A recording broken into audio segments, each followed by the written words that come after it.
इस वक्त भारत और पाकिस्तान के बीच तनाव अपने चरम पर है। ऑपरेशन सिंदूर के बाद उपजे हालातों ने न सिर्फ सीमा पर सन्नाटा तोड़ा है, बल्कि पाकिस्तान की लड़खड़ाती अर्थव्यवस्था को भी आईसीयू में पहुंचा दिया है।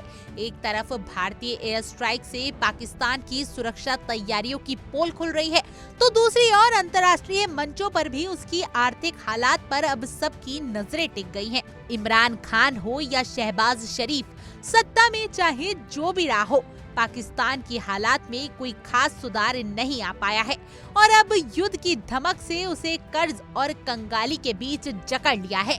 पाकिस्तान की अर्थव्यवस्था पहले से ही वेंटिलेटर पर थी।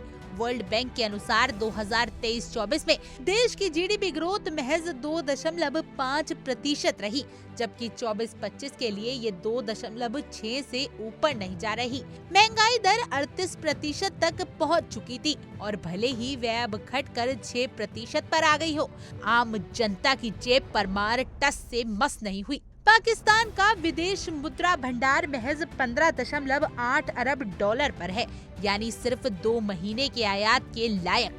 आईएमएफ का नियम है कि किसी भी देश का कम से कम 3 महीनों का फोर्सेस रिजर्व होना चाहिए, लेकिन पाकिस्तान उस स्तर से भी नीचे है। इतना ही नहीं, पाकिस्तान पर 131 अरब डॉलर का विदेशी कर्ज है, जिसमें से 22 अरब डॉलर का भुगतान उसे वित्त वर्ष 2024-25 में करना है। ऐसे समय में युद्ध के रास्ते पर चलना पाकिस्तान के लिए आत्मघाती कदम से कम नहीं है।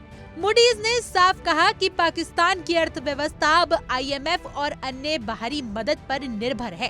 हाल ही में उसे 7 अरब डॉलर की एक्सटर्नल फंड फैसिलिटी मिली है और अब 1.3 अरब डॉलर के क्लाइमेट लोन पर बातचीत जारी है, लेकिन भारत के विरोध के चलते इस पर भी खतरे के बादल मंडरा रहे हैं। भारत पाकिस्तान व्यापार तो पहले ही लगभग ठप हो चुका था। सालाना सिर्फ 1.2 अरब डॉलर का रह गया था।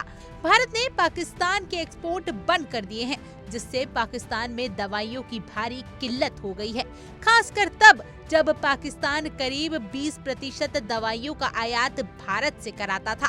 वहीं सिंधु जल समझौते को रद्द किए जाने के खबरों ने पाकिस्तान की कृषि व्यवस्था को तगड़ा झटका दिया है।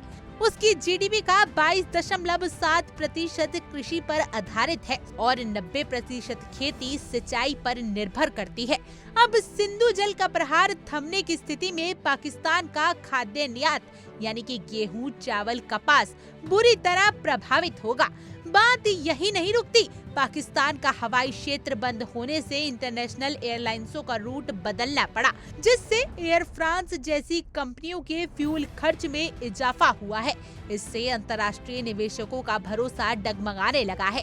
8 मई को कराची स्टॉक एक्सचेंज को कुछ समय के लिए बंद करना पड़ा, क्योंकि KSE 30 इंडेक्स में 7.2% की भारी गिरावट दर्ज की गई। अब पाकिस्तान की हालात ऐसे हो गए हैं कि एक तरफ IMF से मदद मांगनी है, तो दूसरी तरफ युद्ध के लिए संसाधन जुटाने हैं। मूडीज की चेतावनी है कि अगर भारत से तनाव बढ़ा तो पाकिस्तान का फिस्कल कंसोलिडेशन गड़बड़ा जाएगा, जिससे उसकी क्रेडिट रेटिंग और भी खराब हो सकती है। अंतर्राष्ट्रीय मंच पर भारत IMF में पाकिस्तान को मिलने वाली 1.3 अरब डॉलर की आर्थिक मदद का विरोध कर सकता है। ऐसे में पाकिस्तान के पास 2 ही रास्ते बचते हैं, या तो वह युद्ध की आग से खुद को खींच ले या फिर आर्थिक बर्बादी के दलदल में पूरी तरह डूब जाए।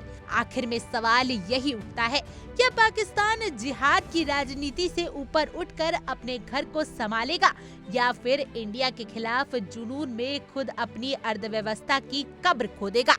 आपका इस पूरी खबर पर क्या कुछ राय है, हमें कमेंट कर जरूर बताएं और ऐसी और जानकारी के लिए आप इंडिया डेली को सब्सक्राइब कर लीजिए।